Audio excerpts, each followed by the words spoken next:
Let's go! Alright guys, isang mapagpalang araw. Ang ating gagawin ngayon ay kakabit tayo ng ating top box mula sa SICK Moto Supply. Saka itong ating bracket na ayan, key 3 rack na bracket. So dito, ikakabit natin. Tatanggalin to dito, tapos sa loob ng top box ay ng U box ay bubuksan natin dahil ilalagay natin. Okay, so stay put lang kayo dyan. Babalikan ko kayo pagka natapos tayo dito. Alright, buksan muna natin ang ating compartment. Sana ay tawag dito, sumakto. Yun lang, kailangan pala natin ng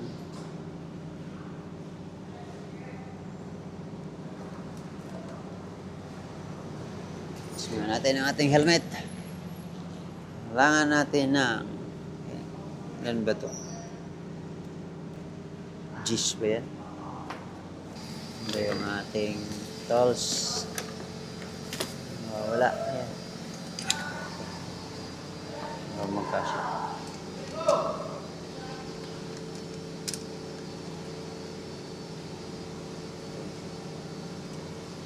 $10mm.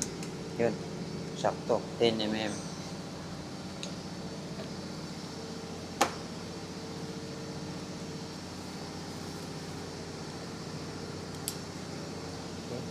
So, ayan guys. Ito, tanggalin muna natin to.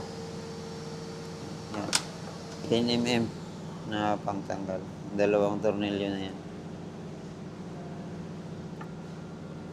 Kasi, lalagay natin yung brace ng pinaka-base ng back bracket. Unahin natin yan. Right. So, stay put. Baklasin nyo na. Saan ba yun?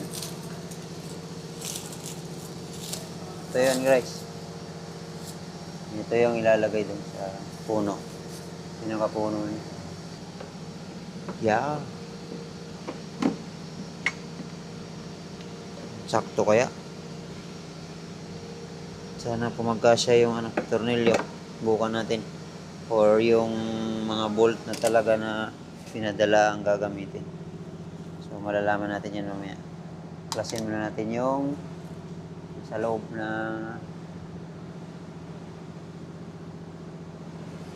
tornilyo. Sana kayanin itong maliit lang natin na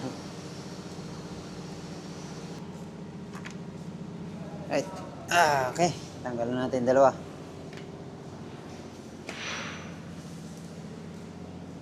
Ayan. Yung dalawang tornilyo dyan. Saka ito. Tanggal na. Pero ito na yung ipapalit natin. Kasi hindi magkasya dun sa yung stock dito. Hindi magkasya. Yan. Hindi magkasya yung ulo. Kaya ito ang ating ipapasok. Yan. Pasok siya. So itong stainless. Ito na maliit ang ating ilalagay. Right. So dito to ilalagay. Yan. Hopefully ay sakto yung ating ang butas sa ilalim. Okay. So balikan ko kayo guys. So ikakabit ko lang to. Right. Alright. Let's see what we can do. Okay, natapos din natin guys. Ayan.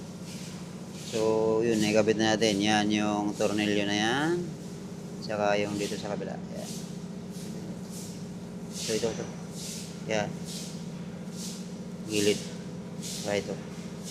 So, yun. Ayan.